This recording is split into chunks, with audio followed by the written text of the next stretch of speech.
To become a master at any one thing, it is said that one must practice it for 10,000 hours.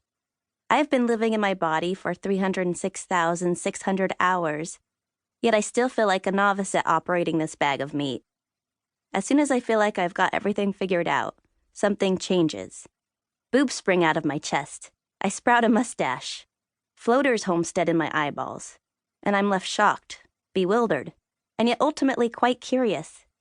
I cannot tell you the number of times I've wondered, especially after a spicy meal, why evolution wasn't smart enough to build us with buttholes made out of something more durable. Lead piping, perhaps? I'd like to say that I spend my time trying to cure cancer, eradicate hunger, and put an end to global warming, but my brain is naturally inclined toward questions about the human female body. I spend most days wondering about the potential aerodynamic advantages of camel toes, and why, when we are built to sweat, I often find myself hiding in a public restroom, drying off my pit stains to pretend that I don't have glands. Why does my dog, every time I squat down, make a beeline for my crotch? The only other thing she's drawn to with such consistency is the garbage can. I want to be one of those people who, in the morning, sip an espresso while filling in the New York Times crossword puzzle. What a respectable hobby. But instead I'm busy wondering why, as I hump, I never sound nearly as cool and moany as the porn star Sasha Grey in the film Extravaganza 3. Is there a meetup group for sex mutes? Let's for a moment suspend the idea of self-accountability and attempt to blame these bodily fixations on my parents. They grew up during the 1960s and were the kind of hippies who were so hippie that they refused to be called hippie. Hippies were so conformist, my mom has always told me. My parents first met in high school and then dropped out of UC Berkeley together. They began growing plants, mostly cacti and succulents, in their backyard, and then, to make a living, sold them to local grocery stores and via mail-order catalogs.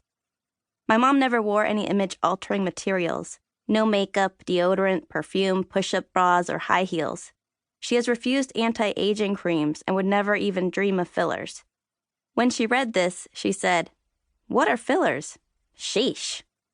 She didn't even shave her legs or armpits, and still doesn't to this day. I thought all that was normal female behavior until late elementary school, when I noticed that other moms didn't have a great black muff under their arms when they waved their children in from the playground. I imagined that astronauts could spot my mom from space. "Houston, we have a problem. There appear to be 2 errant black holes near San Diego suburbs."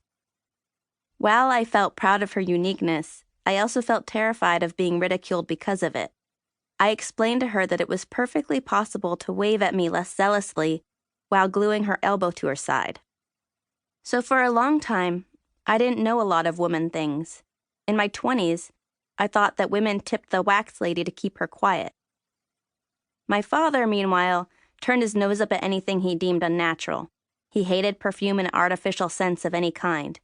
When I tried a spritz of my friend's bottle of white musk from the body shop, he screwed up his face and rolled the car windows down. When he caught me wearing lipstick, he looked at me like I'd just murdered a giant cuddly panda bear to use its innards as war paint. Growing up, I had a different concept of femininity. I came to think that artificially enhancing my appearance in any way showed a lack of self-acceptance, that it meant I wasn't strong enough to be who I really was. All the girls out there who were wearing makeup, dyeing their hair, and covering their stink were frauds. I, who stepped forth into the world doused in her artisanal BO, was real. Of course, keeping it real doesn't mean that I didn't often feel uncomfortable. I found myself in a constant battle between self-righteousness and shame. Eventually, I learned that one's identity can be complemented, not always concealed, by how one chooses to express oneself superficially. Ultimately, I matured in an environment that made me hyper-aware of our social norms because I was constantly conscious of how I was never managing to meet them. Though I now partake in many of the beauty practices that I grew up shunning, maybe it's because of my upbringing that I always catch myself asking, but why? Then again, I'm not sure I can blame my parents for everything. Their aversion to razors probably doesn't account for why I spent the last couple of days mining modern literature for hemorrhoid references, or spent an hour unwinding after a rough week by watching Dr. Pimple Popper's blackhead extraction videos on YouTube. In any case, I'm not saying that I've got it together more than any other woman. It is precisely my own volatile and apprehensive relationship with my own body parts, such as my bowels, bunions, belly button, and copious sweat glands, that has compelled me to go forth in search of answers from everyone from the goddess worshippers of Bainbridge Island to the top lice experts in Denmark. This book won't cure a bad hair day or a yeast infection, or anything else for that matter, but it is my hope that by holding up a magnifying glass to our beliefs, practices, and nipples, this book might serve as a small step toward replacing self-flagellation with awe, shame with pride, and vag odor with, well, vag odor is kind of inevitable. But get this, PMS might actually be a superpower.